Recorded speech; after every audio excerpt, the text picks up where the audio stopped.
if I watch this again, one, it'd have to be a really special person. Like they'd really have to be. Aw. Yeah. What's her name? I'll talk about her later. But not us. Initiating weekly entertainment brought to you by Extra Rad. Boys Meet Film will begin in 5, 4, 3, 2, 1. Enjoy. Welcome to Boys Meet Film. My name's Michael, and today I got my boys, Kellen. Max. Sean. and we are talking about Bring Her Back, the latest film by the Philippou brothers. I think that's how you say their name. Who famously are also known as the Raka Raka Twins on YouTube, and directed their debut feature a few years ago called Talk to Me. First impressions. What do you guys think of this movie? Is it as scary as they advertised? Are you traumatized? Do you need help? Say traumatized. I'm super impressed with this film though. Yeah. It's scary. Mm-hmm. It's not an easy thing to watch, No. but it's awesome. Do you think you'd watch it again? I think so. Maybe to like with a new group of people, I would watch it again. Yeah. Oh, This made me want to see Talk to Me because I haven't seen that yet. And Yeah, that too. No, I would watch it again with you guys. I was just saying to show more people, you know. I don't think I'd watch this again ever. Really? Really. too spooky. Or at I mean, least it's there's crazy. scenes. If I watch this again, one, it'd have to be a really special person. Like they'd really Aw. have to be. Aw. Yeah. What's her name? I'll talk about her later. but not us. Not us. No, not you guys. No, Right. fuck no. Okay. Especially certain scenes that we'll get into later. But Yeah. Certain There- scenes you want there's to be certain eating a moments- bowl of ice cream while watching or something. Yeah. Something that'll calm you down because it's a little much. I'll go poop during those scenes. Yeah. a lot, yeah. It's and incredibly written though. Mm-hmm. Oh, Mhm. Kellen's got some. Hot liquid. How is it? You didn't think it was God. incredibly written? I thought it was really well written. Nah, not really. I mean, I don't know. It was solid up until there was a shift for me Okay. to where it was just a little bit predictable, and I think maybe we can get into that later. Sounds good. I agree that going into this movie, I feel like I didn't know exactly like where it was going to completely land, but I had a general idea. I think the title and just kind of what you see in the trailer, like it's pretty evident who the bad guy is going to be, what their overall goal is going to be. So I did kind of feel like it would have been nice to go into the movie not knowing as much. But yeah, I feel like it was really well done technically. I do wonder though, like, are some of is it necessary to go that gross for this movie? Because for me, and you guys haven't seen Talk to Me yet, but Talk to Me, every single decision in that movie, no matter how gut-wrenching it is, it lands. It's perfect for the story. It makes sense. But there's moments in this movie where I'm like, this is just fucking gross. Like, I think I know Yeah, exactly what you're talking just about. for the shock value, you know? And I didn't feel like it necessarily enhanced the themes in any way that like a more toned down version of that is. Mm-hmm. And that is something that I'm pretty critical about in horror movies is like, I don't like shock value. I hate it. Like I hate gore porn, you know? But they have a really unique eye, which is something that I appreciate. Felt pretty fresh to me. Mm-hmm. I could see what you're saying about kind of later in the film. That Just a being couple shift, moments in particular that are one toe deep into the deep end, as they say. Yeah. a little much if you didn't. Yeah. I mean, yeah. How were you during this movie? Yeah, that one. It sent like these like little crittly crawlers all down my skin. Made me feel a little wobbly in the knees, as they say. Glad I was That's two as they say is that's not as they say. Who are you they? talking to, dude? Right, guys? Leave it down in the comments if you also say these things. Sean's just always talking to himself and then saying they say. Yeah, what is these going things. on? He's responding to himself. Yeah. Oh, totally, Sean. Okay, I have a question for you specifically. This movie or The Substance? Which one was harder to watch for you? Harder to watch? There was I think The Substance.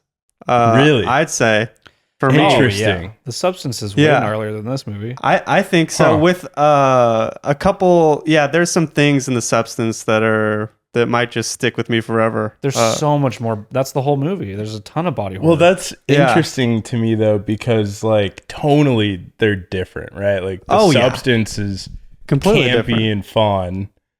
This movie is just dark, is depraved. very dark. you Yeah. know?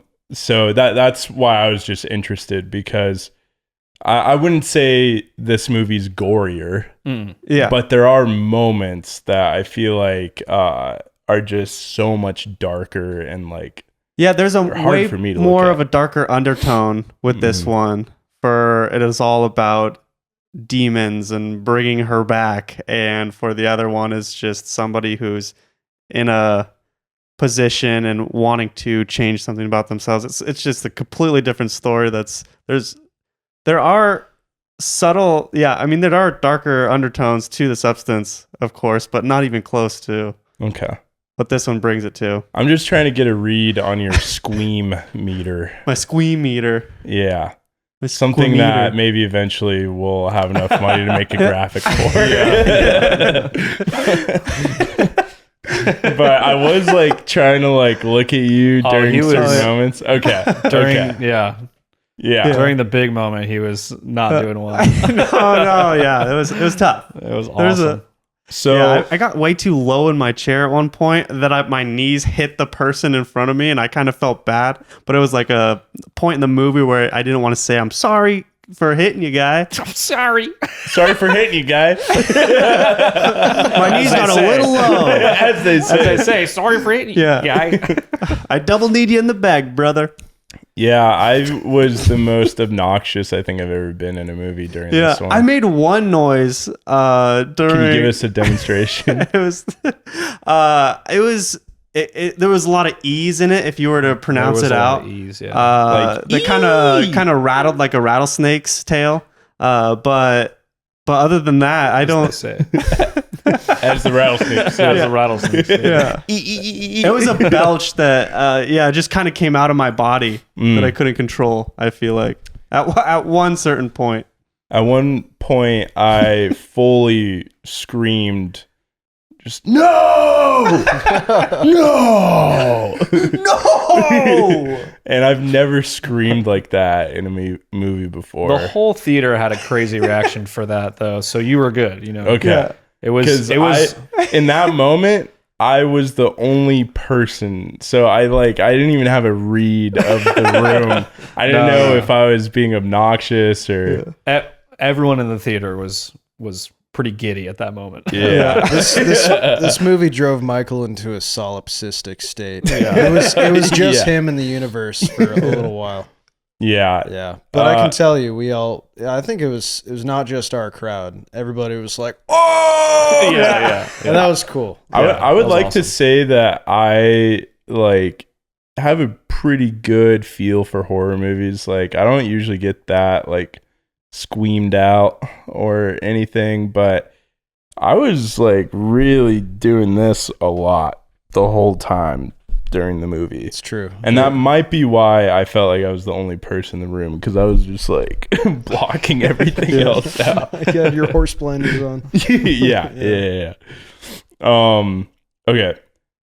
What do you think is the scariest movie you've ever seen, and how would you compare it to this movie?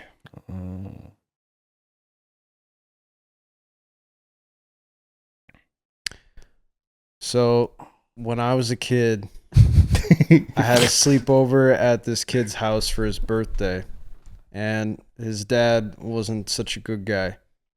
I said movie, not real life event. Relax, man. I'm getting to it. So he wasn't really around, and we got to watch whatever we wanted to watch. Okay. Oh, thank God.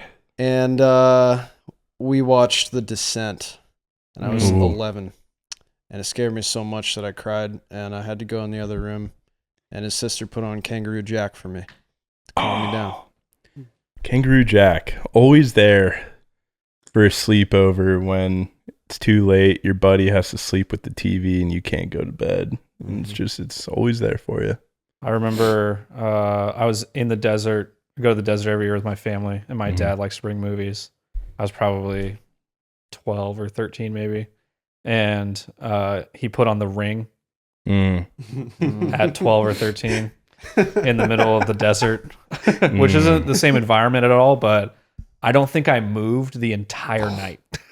Just like just paralyzed. Wow. What about you, Sean? What was the first scary movie you saw? I remember right when Insidious came out. I was younger. We went on a little trip with my buddies Josh and Gavin. We were in this hotel in Palm Springs at night, and it was just us. The parents left, and that was the most I've been freaked out with friends. The environment, we had the blinds all open, and it was just really dark outside, and we're just it was just a scary environment. I think that aided to the spookiness of the movie. It's a good one. The first horror movie I ever watched, I went to this girl's house I had a huge crush on. This was freshman year of high school, and a bunch of my friends were over at her house, and they all wanted to watch the Texas Chainsaw Massacre. And this is when I lived in Texas, and people in Texas just really hyped it up. This is really real, to a T, this shit happened, So the whole time I'm yeah, I'm cool. Yeah, let's watch this. And they're just fucking watching people getting mutilated by chainsaws. And I'm fuck, this is pretty gnarly. That was one of those life defining moments, but now I watch that movie and it fucking sucks. Just a bad movie. Not the first Texas Chainsaw Massacre. I was gonna say, wait, what is it? 2003 The first remake. one was really good. Oh yeah, the first one. The Rob masterpiece. Did he do that one? I think so. Well, if it is, that makes sense. Yeah. But yeah, But I don't know. you guys ever seen oh god, what's it called? The Fourth Kind. Yes. Yeah. Oh. The Fourth Kind fucked me up as a kid. Found footage. Yeah. Well, it Well, was kinda. I mean, it kind of had some found footage elements to it. It had some real audio recordings, but it's set in Nome, Alaska, and it follows this psychiatrist who is an in-house psychiatrist, goes to people's homes and treats them, talks to them, has sessions. And she comes to find a lot of people are claiming that they've been abducted, or they've been seeing things, or visited by creatures, and they start doing this freaky shit on camera and on audio, and it creates this creepy, compelling narrative that spooks me, man. That was a spooky one. I think if I was to say the scariest movie that I've seen recently, it was Talk to Me. I say that to people and they're really? But that one terrified the shit out of me. Oh, Kellen and I just went into that. We got a little stoned. Brother. For the cameras, for my family that's listening, we got responsibly stoned. Well, I didn't. I ate way too many edibles, and I was scared. I was scared before I saw the movie, and we had a pretty elevated theater experience, I think. It was just you and I and a cop. Who I think now that we visited that theater again, I think it was the security guard. Yeah. You know, they have those jackets with the badges. But in our head state. In that state, like Yeah. he looked very convincingly like a cop. And like I remember vividly like seeing the most horrifying self-mutilation scene and like just being like my heart's beating, and I look over to the aisle, and the cop's staring at me. The security guard is just like eyeing me down. I'm like, oh god, That's double scary. dude, it's double scary. In my head, then like I could feel that you were like a little off, and I like look over, and I swear in my head it was a whip zoom, like to the cop. Just, he's doing this, like he's like, just yeah. dangling some handcuffs. It was a freaky experience, but I just feel like that movie, like shot for shot, was so creepy. I didn't feel like this one was scary. I just felt like it was really disturbing. Super disturbing. Very. Yeah. It had some very suspenseful elements to it, Yeah. you know. But yeah, this and Talk to Me. We should do a comparison later in the spoiler section. I feel like we have to. Yeah. Can't spoil it for. We haven't seen Talk to Me yet. Well, then we're gonna have to figure out a way. You guys I got know. pillows. You can put them over your ears and sing real loud. We got 3 pillows on this side and 4 ears. There's 4. This is what I'll say without any spoilers gonna right win now. Mm-hmm. Is I think Okay. that there are some noticeable reoccurring elements in this movie that were in Talk to Me that I think Talk to Me did better.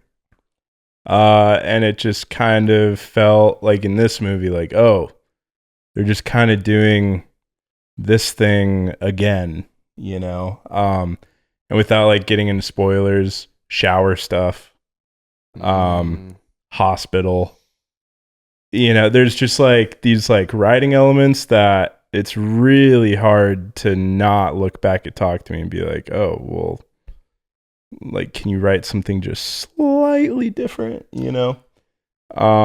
Nothing like too like, I don't know, in your face, just like, oh my God, that was lazy or anything, you know? Like, it didn't feel like lazy writing, but just interesting. That's interesting that you say that, because like thematically, you know, in both Talk to Me and Bring Her Back, there are heavy elements of isolation, isolationism, and like forced isolation, you know, under duress. Something that distances you from like the sort of social pack. And all in response to trauma and grief of a parent. Yeah, elements of loss. Very, very similar stuff going on. And, you know, similar age group, I think. Which I would be really interested to see what you guys think about Talk to Me, seeing this movie first. Oh, yeah. Because, you know, for us, obviously Talk to Me was the most impressionable movie, but I would be interested to see if like this one, because it's the first one you saw, if it's more impressionable versus Yeah, I mean, Talk to Me. I don't have any, obviously I haven't seen that movie, so I don't have any comparison. My comparison for this film is just other horror films, especially horror films that we've seen this year. And this is like 20 times better than those. Yeah. Like Wolfman? Yeah, like Wolfman. I don't know. What? I'm coming around on Wolfman. No, there's no don't way. get out of here. There's no way. No, I agree. This definitely, as a whole, I think it was a lot more impressive than most things we've seen. However, I will say, most recently, the most impactful film maybe it wasn't a horror. Can we say it on 3? Yep. 1, 2, 3. The Night at the Surfer. Museum. Oh. Thought it was going to be. Okay. Yeah. No, Warfare. you're right. Yeah. Warfare, Sure. I think, maybe was effectively a better horror film. I agree. Yeah. I was more heart pounding in Warfare for sure, like the whole movie. And Definitely. leaving the theater, man, Oh, yeah. with that impression, woof. Yeah. Yeah. War feels a little more real than demons, I think. I don't know, man. Depends on what you're fighting. It depends on what you're I mean- mean, say As they say. You know, I will say though, something that is really cool about this story is it's not too far out of reality. Like a lot of like demon things are, and granted, like there are real cases of like exorcisms and shit, right?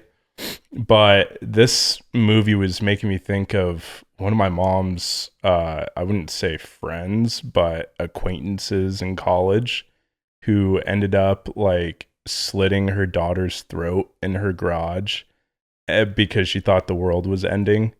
And like her daughter survived and everything, but like there's crazy fucking people in this world, you know? And this is one of those things that like taps into that borderline, like this is fucking crazy, and some nutcase probably thinks this way, you know? Well, I think, so Ollie, the Mhm. demon, we can't talk about this yet. Not yet. Damn it. Okay. We'll I get have into I it. have a thing, though. We'll get into it soon. It's along the same lines as that. But I do agree with you guys, though, that I would say, like, as a traditional horror movie, this is definitely the best one we've gotten this year. Hands down. Yeah. Nothing else compares. I really liked a lot of the character development of this movie, and the fact that they actually made an attempt to make you care about all of the characters. They're Mhm. trying to get you to understand every angle, Mhm. and I really liked that about that. I think that was strong. I thought they really used Sally Hawkins as an actress in a really effective way. Yeah. That's the mom. Yeah. Just given her like her resume as an actor, like she is such a usually kind of more of a wholesome presence, you know. She's the mom, and is she the mom in Paddington? I forget. It's been a long time since I've seen Paddington, but I know she's a more wholesome character in a lot of things. And this character utilizes that preconceived wholesomeness to kind of misguide you, even though it's pretty evident early on, like, oh, this lady, she's bad. Yeah. It's not a thing where you're ever like, she's an antagonist that is just purely antagonistic, you know, kind of like you're saying, like there is character development. Mm-hmm. And part of you wants to think like maybe there's going to be something redeemable that might happen, and who knows. Mm-hmm. And I thought that was really effective for her character. Yeah. Do you guys Definitely. have anything else you want to say before we get into spoilers? Great film. I had a good time. I enjoyed it a lot. What do you guys Thought it think was this cool. movie's for? If you're an A24 fan, you're gonna Mhm. love this movie. Has all the A24 vibes that I feel like you're looking for. Mm-hmm. And if you like Ari Aster stuff, it's kind of has some Ari Aster kind of vibes going for it. Sure. Yeah. Yeah. If you like a good scary movie. Yeah.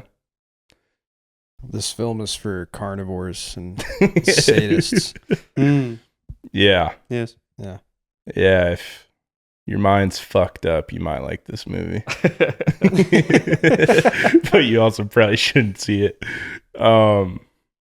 Yeah. Shouldn't get any Only if your brand mind's ideas. fucked up. Yeah, Oh, don't, okay. don't get any Yeah. ideas is what I'm trying to say. Yeah. Yeah. Don't try to bring anyone back from the dead. You know, they're gone. All right, let's get into spoilers. Sick. This is a spoiler warning. Consider yourself warned. You had a thought. Yeah. So along the lines of what you're saying with the mom kind of being being an insane person, and that being a really scary thing about the world that we live in. And I think, we come in with the perspective of these two siblings, and Ollie, the I guess we just say the supernatural demon, Ollie, possessed child, The vessel. doesn't bird. ever hurt the siblings. They tried. He tried. He tries, but he is never the one inflicting the most pain upon them. It's always the mom. So that makes it even more scary because the mom is this crazy human that regardless if there is this demon force, she tried to do all of those things and succeeded at a lot of them. Yeah. Well, and she's the catalyst to making Ollie the way he is as well. Yeah. Which I would say Ollie is the most traumatic part I mean, Poor Connor Bird. yeah, dude. Yeah. Poor How do you get bird wrapped dog, up in dude. that? Yeah. The scene that got me in this movie was the fucking knife in the mouth, dude. That's wild. I'm surprised Connor Bird even came back from that. That was fucked up. Yeah. Dude. I still feel it in the middle of my teeth. Yeah. Everyone almost saw it coming when he hands him the cantaloupe with the knife on it. I mean, he was so naive to. Do you see the way this kid's face looks? Yeah. Why the fuck are you giving him the biggest knife in the kitchen? Yeah. Just give him the cantaloupe like a normal person. That's one of those kind of dumb horror movie things. But he hasn't seen Connor Bird crush any cats thus far. He hasn't seen the crazy stuff. I mean, he saw him in the very beginning, with that cat, and he was just crushing it. Oh yeah, Fucking manhandling it. Yeah, and his sister's like, "What's he like?" He's like, "Oh." He's nice. He's a nice kid. I'm gonna probably give him a knife later with some cantaloupe on it. I trust him. I don't know that I'd give him any big booms. Yeah. I would not let that kid in my kitchen. I would just immediately be like, man, play with some Legos or something. Yeah. You lock him in a room. I think that was probably a wise choice by the mom. Yeah. Yeah. Although even that can't contain him. Well, it's just because there's a big window that he's really good at smashing through. Towards the end, when we're reaching the climax of the film, she's trying to drown her in the pool. I was like, kind of want to see this work. I was a little kind of want to see what happens. Yeah. We'll see. What's the demon going to do? How is the daughter going to react to the mom getting her brought back? Yeah. And that's kind of a reason why it fell apart at the end for me. Because you wanted that too? No, see, the thing is, wanting to see it work, I was there with you. Mostly because I was like, all right, what else is there at this point? Right. Because I was bummed when Andy died. Me too. Because his character did not get any sort of resolution for all the trauma and abuse he went through. Yep. That fucking sucks, dude. Yeah. I mean, this whole movie thematically it's about abuse and also manipulation. Yep. So I mean, in a way we were kind of manipulated into thinking that it was his story. But do you think that Ollie's redemption passes his torch in any way? Because he ate him. I don't think he ate him. Oh, he definitely ate some of Andy for sure. That's how he got the voice. Because the voice. Yeah. Yeah. Okay. Yeah, he ate the voice out and of him. he wasn't outside of the circle yet when the people got him. Yeah. That's correct. Yeah. I guess. So maybe if he gets hit by a car and then drowned in a puddle, he could be back. Yeah. Andy could be back. No, that he would have to. The boy would have to vomit up Andy's guts into someone else's mouth for him to come back another way. Mm. Yeah. Yeah, because the That's how they daughter set that up. the daughter wasn't coming back. Mm. She's staying a frozen daughter, and she was going to turn into the new adopted child. So Ollie's just a puke vessel now. Yeah. Mm-hmm. Ugh. Yeah. He's Just the made it puke more boy. gross. Puke boy. Yeah. Ugh. Ollie actually might invoke some kind of discussion. So hear me out. I want to know what you guys think about this. Okay. So at the end, when the paramedics find Ollie, he is no longer fucked up and a demon, right? And also prior to that, we see him as a little demon boy, and like he wasn't successful in his mission. I almost felt kind of bad for him. He didn't get to vomit in anybody's mouth. That's And that was like his whole purpose, right? And the thing is, like, True. Yeah. yeah. All he So, wanted Ollie, was more. All he wanted. little Ollie, like, think about it this way: like, because they found him, you know, and he looked as though he had been like Chewing on knives. tortured, right? Yeah. Abused and like just heavily, you know, mistreated. Could one assume that through the motifs of manipulation and gaslighting that we have seen from the mom in this film, maybe it could be interpreted that like there was perhaps no supernatural stuff. We're supposed to take this with like a grain of salt as sort of like a an allegory for child abuse, Mm-hmm. right? Yeah. Mm. Especially, which, you know, as I'm sure we all know, is prevalent in the foster care system. You know, the trauma that these kids go through represented in a very kind of fantastical way, Mm-hmm. and then brought about to some kind of resolution through Ollie in the end. Yeah. Yeah. I think that's an interesting thought. Because the last shot is of the mom cradling the body of her daughter, Yeah. Mhm. you know? I do know, like, there are moments in the film where, you know, the rules that are set,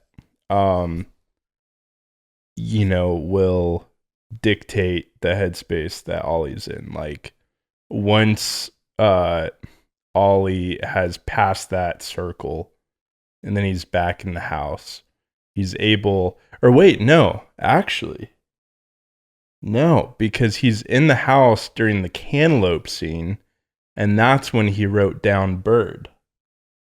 I think you're onto something. Well, Yeah. he was Yeah. trying to escape, and the demon saw that. That's and why the then demon that's started when he putting the started knife in putting him. the knife in his mouth immediately after he wrote bird, But the demon, Yeah, maybe he... potentially. because the Yeah. bird was coming out. There's also like this sort of psychological manipulation with these kids, you know, this sense of dependency you have on like a provider, Mm-hmm. even when they are abusive, you know, like, Mhm.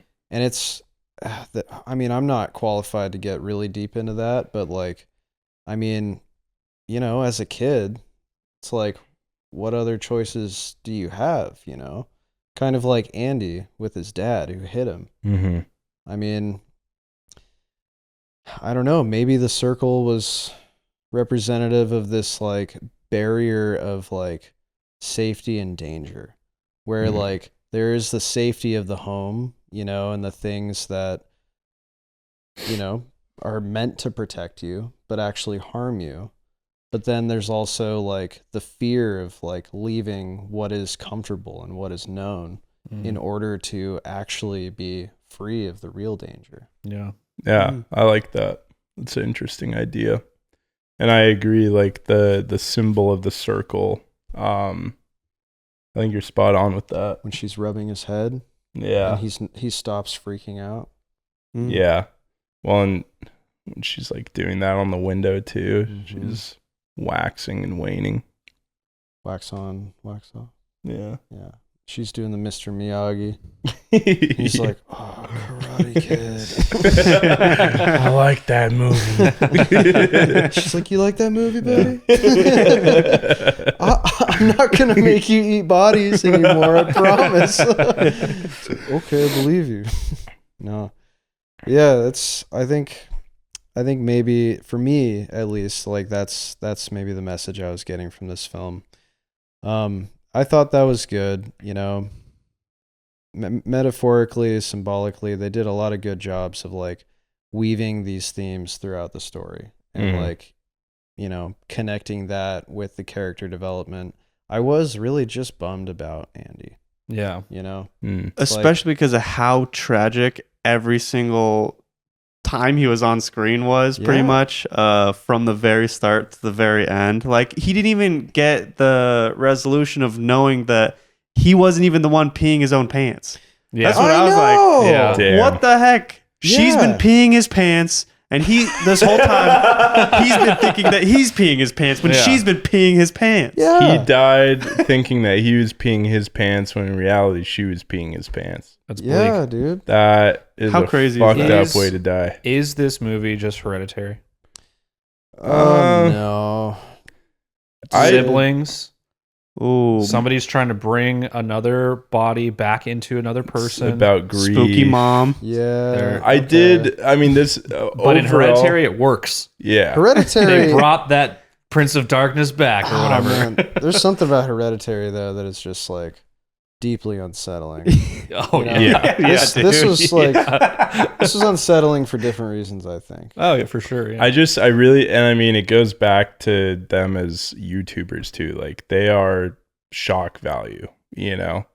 They always have been with their wrestling videos, you Mhm. know, like wrestling on thumbtacks and shit like that. Like, that is the name of their game. I'm not putting them down. It's just like, I don't think that enhances stories sometimes. And I think, to your point, what you just brought up is something that is really interesting, because I was thinking throughout the movie, is this story necessary to get these themes across right now? Because there's so many other horror movies that have the exact same themes and messaging about grief and trauma, like Hereditary, like The Babadook. Ooh, you American Horror Story with Ryan Reynolds. Yeah. Yeah, child abuse, new house. Yeah. I mean, I don't know. I don't think it's a bad movie. I think it's technically really well made. But from a writing standpoint, how necessary was this movie? It did kind of feel like they just wanted to make another movie, which I fucking get that. And they just made like a lot of shock value out of it. I have a thought about this. Okay. If you guys are curious. Yes. Oh, wait, we're on a podcast. So I You mean, have a thought about the movie? yeah. Tell. Are you okay with this? Yeah, okay. You good? Do I have Sean's consent? Oh, do tell.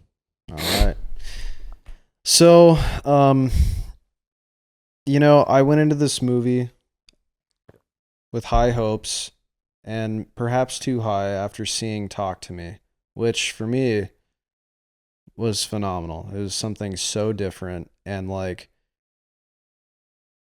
I mean, again, you guys will just have to see it. Best horror movie of the last 10 years for me. Yeah, dude, the visual storytelling of Talk to Me was like really intriguing. Like, understanding the language of that film was like, it was, I mean, I know I was insanely high, but it was like learning a new language. Yeah. It was cool. They also Really took cool. a like the teen horror movie, you know? Mm-hmm. Which, looking at the trailer, I was like, I don't think I'm gonna like this. And Yeah. they blew away all expectations. But as far as, you know, how necessary are a lot of elements in this film, as far as that goes, like, it kind of felt like there was this bar that they were expected to meet, you know, based on what they delivered in Talk to Me, which was phenomenal. And I think a lot of those unnecessary elements maybe felt necessary to these filmmakers because they had this expectation of like, all right, people want to see some fucked up shit. They want to see some body horror and, you know, some psychological, you know, fuckaroos. Mm-hmm. So, yeah, and that, I don't know, it honestly clashed a bit. I thought, I don't know, maybe do you think this movie might have been served better if there wasn't a sort of like weird supernatural presence? I think if you just stripped it down slightly, like with the violence, I think it would have been a really well done thriller. And I think if they kind of left a little more room for your mind's eye to creep you out, some of these elements, like I felt like the found footage stuff wasn't it didn't affect me in a way where I was like, oh my god, this is terrifying, but it was just kind of annoying almost. I'm like, what? Like, I disagree. Yeah, I thought the found footage was like super creepy and like I feel like it really drawed you in when it was on screen.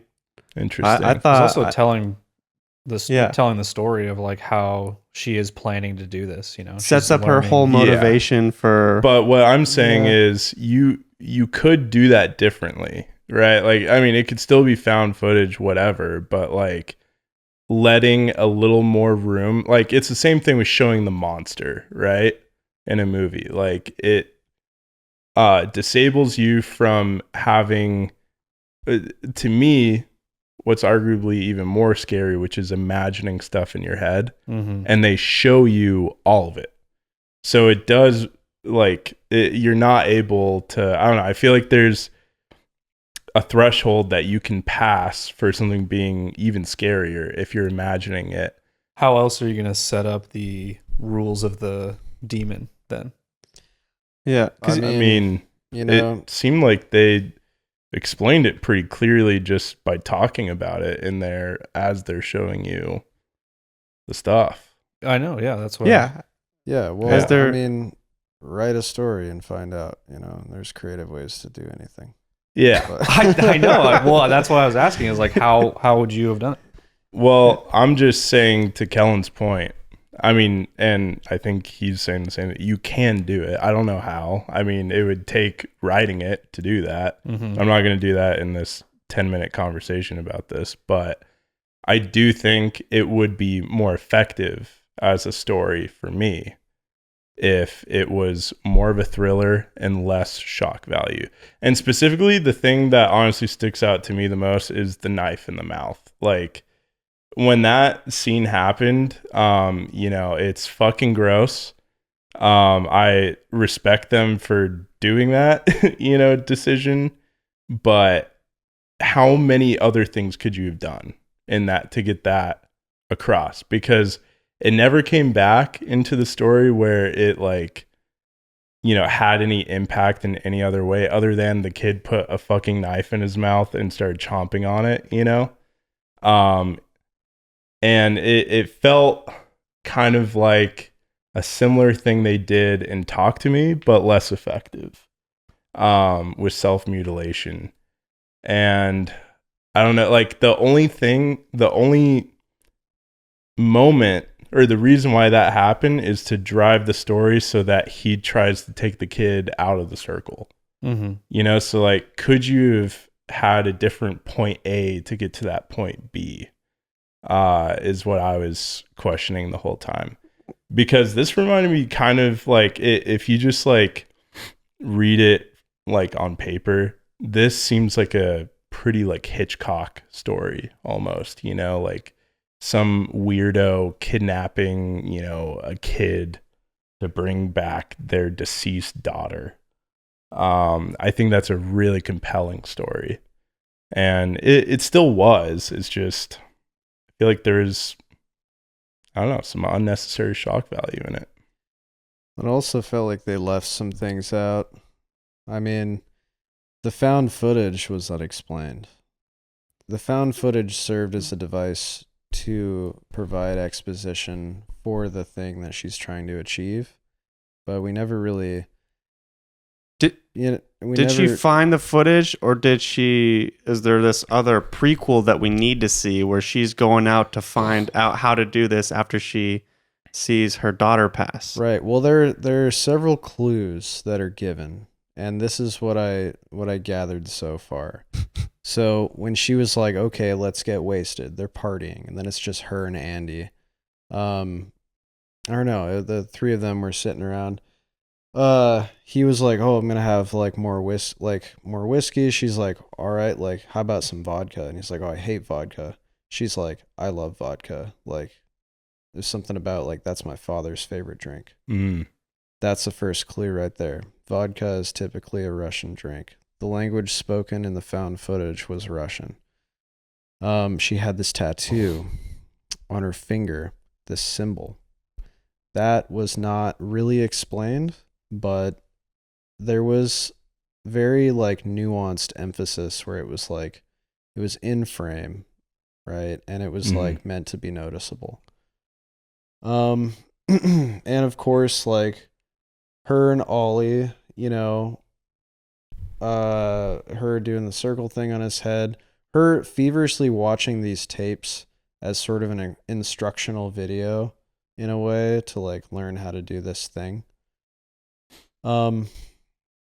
Yeah, I mean, I guess you can make some inferences there.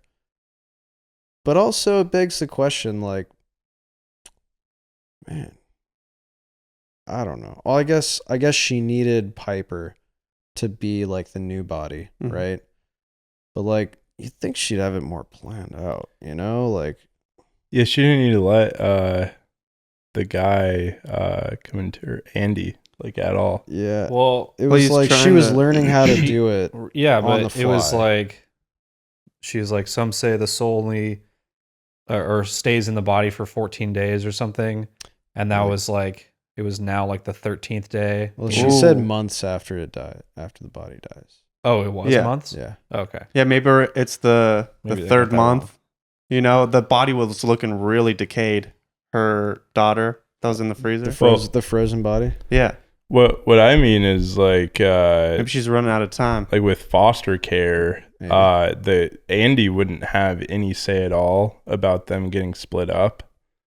So like it was by the grace of God that Sally Hawkins' character, I don't remember her name, let him go to her house as well, which I felt like was kind of out of I character. think Laura is her name. It's kind of a foolish Mhm. decision. And Yeah. both of the children were begging for it a lot. You know, there's a lot of trauma going on. I think. Sure. I feel There like was some that's grace. not a that's I not don't a think hard But that's that thing to- crazy. yeah. but with your intention, Oh yeah. I mean, Oh, Because Laura's like intention? the whole Yeah. time Yeah. she just I mean- wanted Piper, and she was Yeah. like isolating Andy. Oh, why would Well, she care? I was talking from about the very beginning. the lady who was in charge of the foster program. Oh yeah. She sent Andy to. Does she have the final say? I think so, and Mm. she's because she's part of that system, you know, and she's like, okay, you can go. I figured and- that if you're like a foster parent, you can kind of be like, I just want one. Well, yeah, because she said like, what did she say? Like something about it being Laura's decision. You know, like Yeah. she said, I can call her and ask her if it's okay. Yeah. Well, it raises more suspicion if she says no. Yeah, Well, I mean, that's Does true. it? That's a does good point. it though? Like, Yeah, I 'cause, think you know, so. she could claim like based on his record, like, oh well, you know, he hit her when she was 8. But Uh-huh. she also wanted the Piper to feel comfortable there too. So by Mm. bringing him in, it's a little bit of a safer play, but a loose end that But needs to be. I did Yeah. like how she was immediately trying to drive him out from the very first time they meet, and he takes a photo and then crops him out. Pretty much puts Oh, her yeah. face in front of his, Yeah. and the entire time after that, she's like strongly gaslighting both of them to pin them against each other. So Ooh, yeah. yeah, Oh, remember you know when what? like they were walking Yeah. into the car, and then he's like, "Yeah, he's having another one of angry episodes. I'll tell you all about it in the car," and then they like leave. Yeah, there was some, She was pinning them against each other from the get go. Well, now my gears are spinning because if she didn't let him, he only has 3 months until he can Yeah. file to be her Yeah. guardian. Right. he just had to be a good boy So- for 3 months. That was the setup. Yeah. Yeah, It's like and that makes a lot she more sense. would have Good for 3 been- months. then been able to We just needed to control flow that. for a second. Okay. Yeah. No, yeah, that's fair. I'll That respect it. makes a lot more sense. However, going back to the unreliable, not narrator, I guess, but unreliable story. Ollie's theory. It just, what I was talking about before. Mhm. The photos. He was taking photos of Ollie when he was all fucked up. Yeah. Right? And had all like the demon eyes. Yeah. And like weird shit. And she was like going through his phone and like deleting all that shit. Yeah. So like no evidence. No evidence. Perfect crime. So might not have been supernatural after all. Just saying. Yeah, I mean, I could definitely see your point about it being more trauma based rather than supernatural, Oh yeah. No, I think that which makes it scarier. I mean, that's harp what I on was it, saying. I think it's really because she is the scariest part of the movie, and I really liked how they tried to make you feel for her character as well. Like that motherly presence that she has like is something that everyone can relate to. The flashbacks I thought were really effective. Those really warm flashback shots in the sun, directly hit by the rain. Those cutbacks I really liked that. And like I said, I don't have the Talk to Me comparison at all. So to me, I really liked the way that they told the story. And I have not seen that in a horror film ever, where they're like trying to get you, they're really trying to get you on her side as much as they can, while, at least trying to like get you to question it. She's not just an evil force, she has all this trauma and grief that she's dealing with, which I liked. I thought that was really cool. Yeah. Actually, you just reminded me of the other shift that I disliked. Yeah, go for it. Not to just like No. be contrarian right after you. No, I want to hear it. It was the like breaking point for Laura's character when the social worker came into the house and like she was getting away with it, and then she saw the blood on her hand. For me, this whole time she was like a master manipulator. She was manipulating like the kids the whole time, lying to them, and like coming up with like excuses and lies on the fly, and enough to like cover her tracks and simultaneously like plant this like seed of doubt in their minds. The minute she saw that blood, she just started spilling her guts and started acting all crazy and breaking. And I will say, like, initially it was like, the villain kind of lost her power. Then again, from another perspective, it could be seen as like, this is like a child abuser, a person who manipulates kids and like has like a power over them. But as soon as they're faced with like an adult in a position of authority, then they crumble and they show you how weak they really are. Or just like being in that mental state in general, like you do get to a breaking point. I feel like if you're under that amount of stress and trauma and it's all coming to this one point, like she's not a superhero, Yeah. Any human would just fracture under that amount of pressure at that point. I actually really liked that moment for all the reasons we just talked about, because I feel like as a character, in a weird way, because you can connect with her grief, that you're watching her just digging these holes, and like, it's kind of almost like a Good Time in a way, where it's like a character that is just doing all the wrong things for so long, and then one little drop of blood can just break all of that. And I love those moments where you're like, what's going to happen now? And she's so, her mind is so fragile, I feel like still, Yeah. And it was under all this tension, and that was a really good rubber band snap moment for me. Yeah. And actually, like, now that you mention it, like, that was kind of subversive because she broke and showed like weakness. And then right after that was a fucking slammer of a scene. Yeah, dude. Yeah. Oh my God. The car was awesome. That was awesome. All of us audibly in the theater. We were like, oh! That was an awesome theater experience. It was like watching like your favorite football team like kicking that game-winning field goal. Just like, You taking a fucking dig at me, mate? no, I was trying to be fucking. At the game, the Chargers lost to the Chiefs by a No, field goal? no. That's not what I was You referencing. son of a bitch. That's not what I was referencing.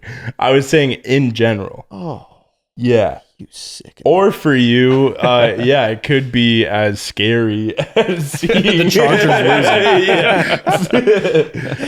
regardless, it was shocking, you know. Oh, it was definitely I shocking. loved that. Yeah. Oh my god, the way she just launched.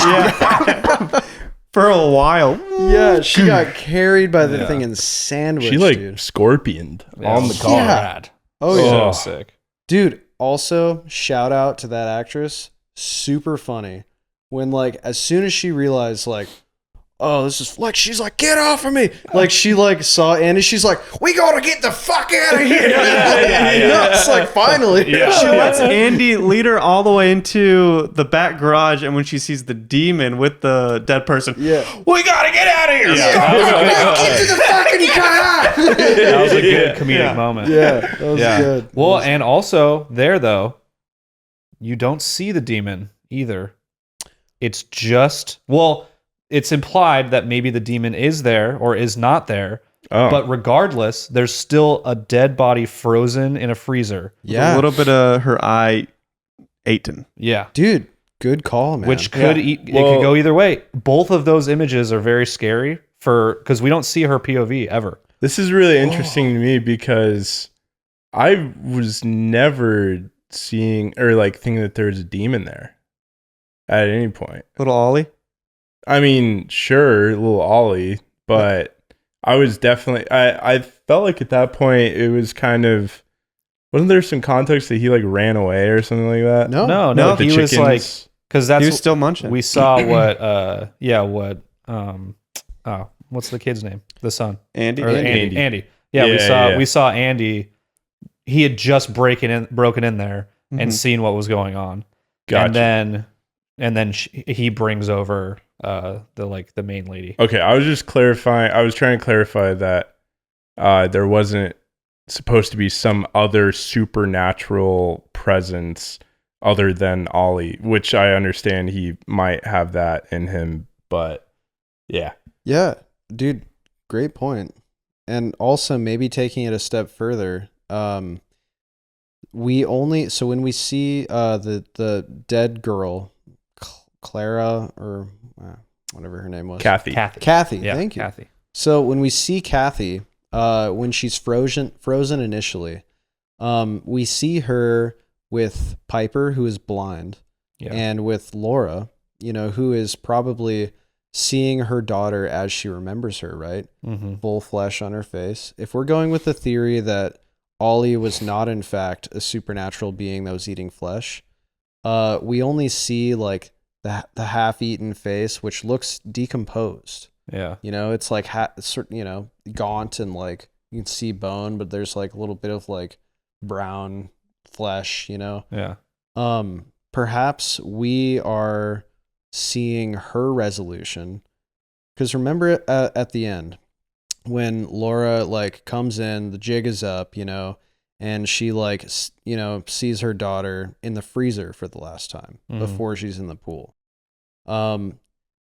She has a shift in her facial expression where she's looking at her with this loving gaze, and then all of a sudden has this almost like epiphanal like it's dawning on her. It cuts back to the girl's gaunt, skeletal looking face. I think maybe that was Laura's character resolution, was in finally accepting that her daughter is truly dead. Piper got away. She can't bring her back. She is forced to face that which she could not face before. And perhaps that face was gaunt and skeletal the whole time. you know? And perhaps Yeah, we never saw it. we are seeing it through her eyes as it truly is. I feel like Ollie ate her face a little bit. Yeah. I mean, how could you not? Well, there was like when we first saw her face, she had more skin over her cheekbone, and then at a certain point that was gone after it was implied that he feasted a little bit. Well, He's eating on that's her what eyeballs. I mean. Yeah, That's yeah, what I'm saying. Got you. Yeah. Like, you know, if we're to believe that Ollie was not in fact a demon child and was not feeding on her face, but was in fact abused and starved, then perhaps that face was gaunt and skeletal the whole time. Well, yes, but also I feel like maybe Ollie did eat a little bit of her. Because like at least in the reality of the movie, what we see when we first see her dead daughter, Okay. there is more skin on her face. So And then it's implied that Ollie ate a little bit and then there's less skin on her face. I think there's a world where, you know, this can synthesize with my theory where, you know, it's not supernatural. No. But yeah. she's leading him to the shed every night to snack on a little bit of her flesh. Yeah. Which is sick. Yeah. And maybe that is a part of why he's so like all fucked up. Yeah. He doesn't know how to eat cantaloupe 'Cause because he's these- just been eating skin for Yeah. for weeks. These fucking like rad city kids come in. They're like, "Yo, what up, Ollie?" He's like, they're like, "Yo, you're weird, man." He's like, So she's like, "You think Ollie's weird?" "Oh, you think Ollie's a fucking weirdo, do you?" Yeah. No. Don't live here. Don't eat my dead daughter. Yeah.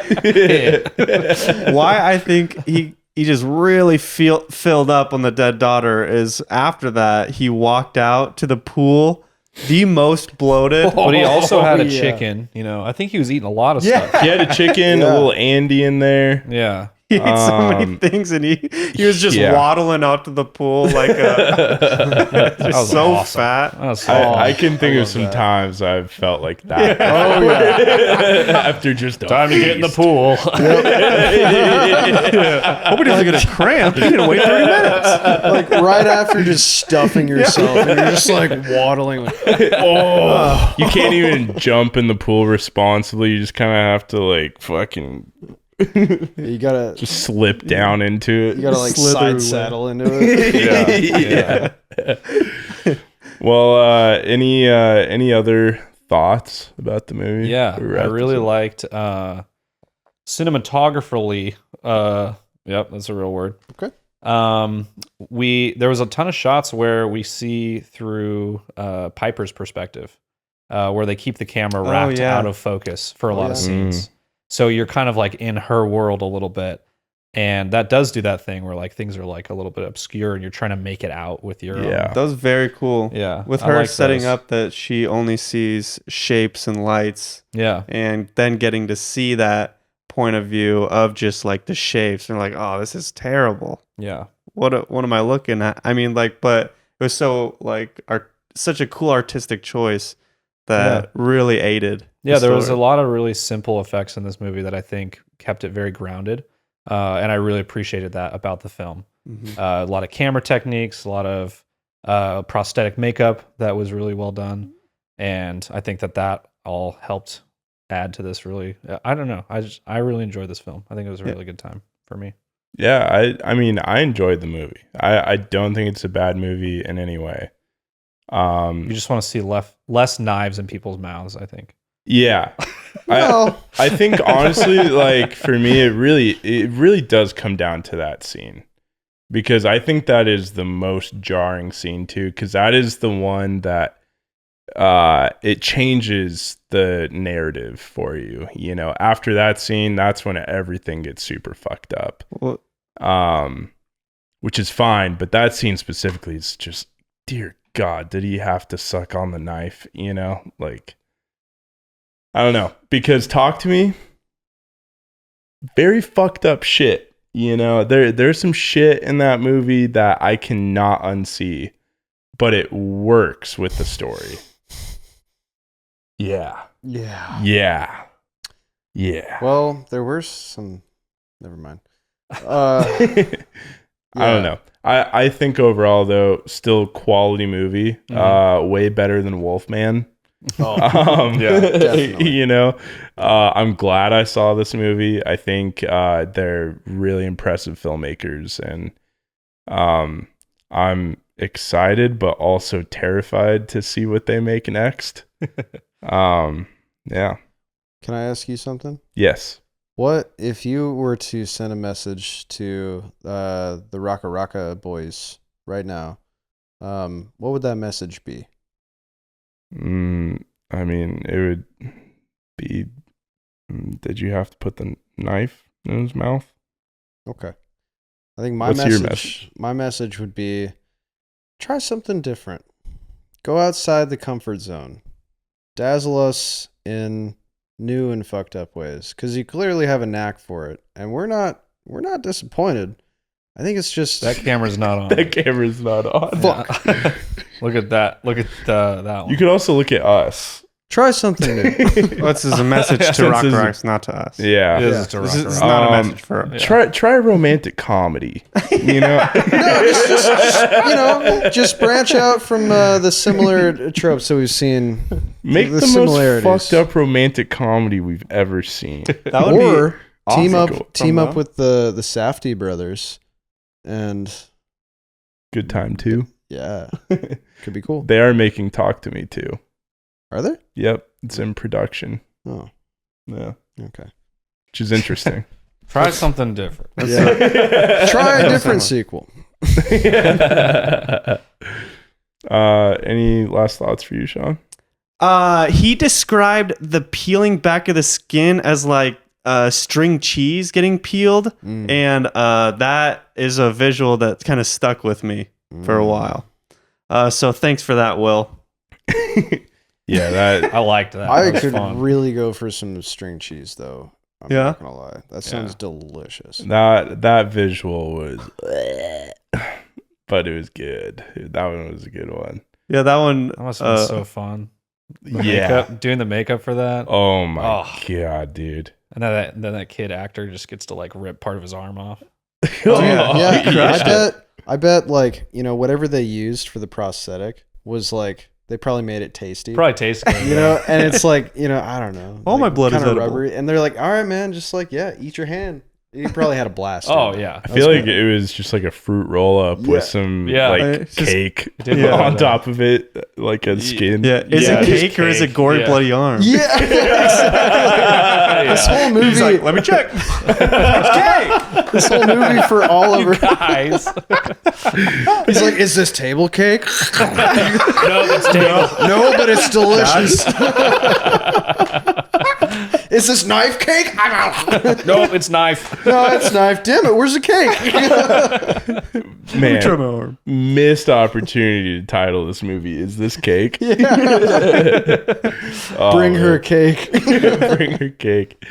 Oh, Yeah, I that's really hilarious. appreciated this film. I liked. I think it's always impressive when storytellers can tell a story in an effective way that doesn't have a lot of eye roll moments, and I'm engaged most of the time. I had a good theater experience with this, and I really did like the way that they subverted my expectations on how they were going to tell the story. So I thought it was a good time. Oh, Now yeah. I really do want to see Talk to Me. Yeah, I really Yeah, want you to see you it do. too. You do. Yeah. Well, thank you guys for joining us this week and listening to this episode. If you've made it this far, you might want to ring the bell if you did make it this far. Subscribe to our channel for all the latest podcasts and reels. You can follow us on Instagram at Boys Meet Film. You can follow me on Letterboxd at mschnee. You can follow this guy on Letterboxd at Maximus Newhand. and join us next week because we're going to be tackling a little film called The Phoenician Scheme. Very fun. Very excited. We'll see how it goes. Yes, we will. We'll see how it goes. We will see how it goes. All right. Well, take care, folks. Stay safe out there. And if you don't know if it's cake or not, it's probably not.